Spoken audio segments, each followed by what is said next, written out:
Episode number 2. He still had time.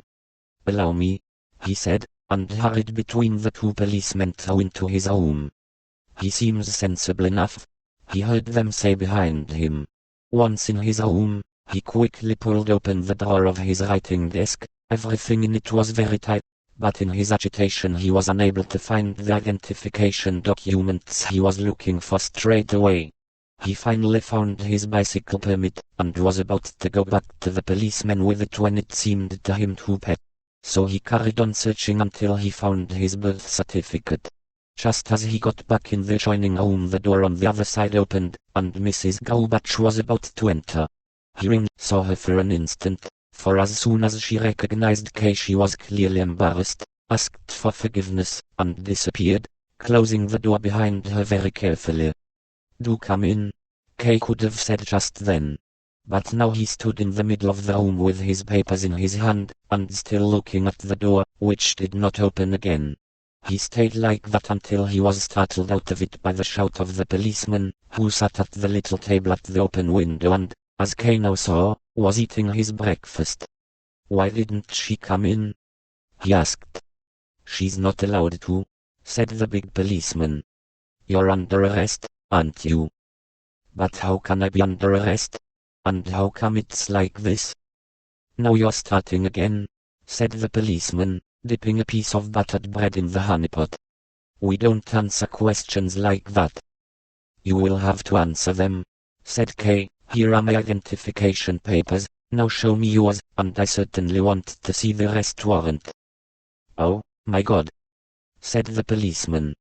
"In a position like yours, and you think you can start giving orders, do you? It won't do you any good to get us on the wrong side, even if you think it will. We're probably more on your side than anyone else you know."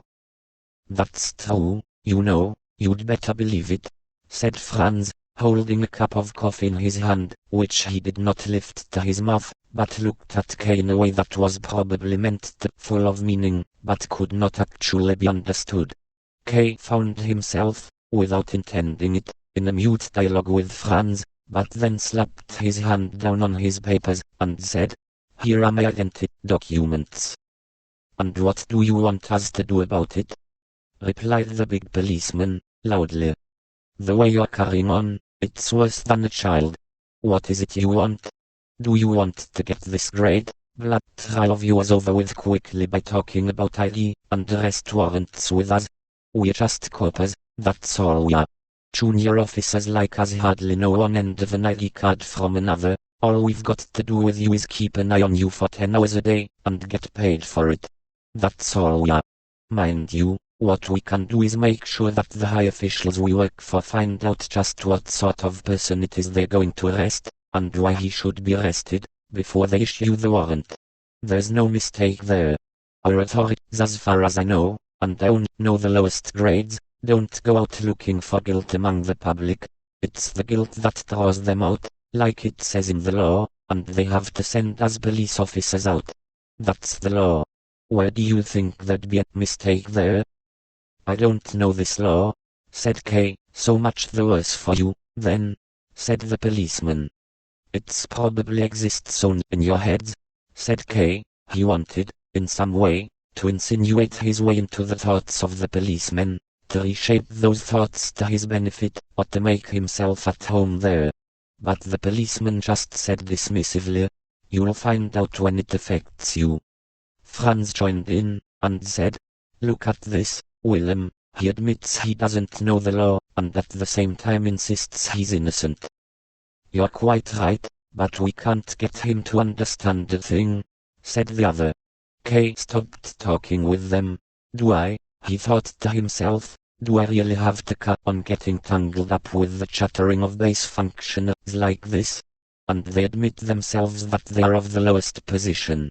They're talking about things of which they don't have the slightest understanding, anyway. It's only because of their stupidity that they're able to be so sure of themselves. I just need few words with someone of the same social standing as myself, and everything will be incomparably clear. Much clearer than a long conversation with these two can make it." He walked up and down the free space in the room a couple of times, Across the street he could see the old woman who, now, had pulled an old man, much older than herself, up to the window and had her arms around him. Kay had to put an end to this display. "Take me to your superior," he said. "As soon as he wants to see you." "Not before," said the policeman, the one called Willem. "And now my advice to you," he added, "is to go into your room, stay calm, and wait and see what's to be done with you. If you take our advice, you won't tire yourself out thinking about things to no purpose. You need to pull yourself together as there's a lot that's going to required of you. You've not behaved towards us the way we deserve after being so good to you. You forget that we, whatever we are, we're still free men, and you're not, and that's quite an advantage. But in spite of all that we're still willing, if you've got the money, to go and get you some breakfast from the cafe over the road,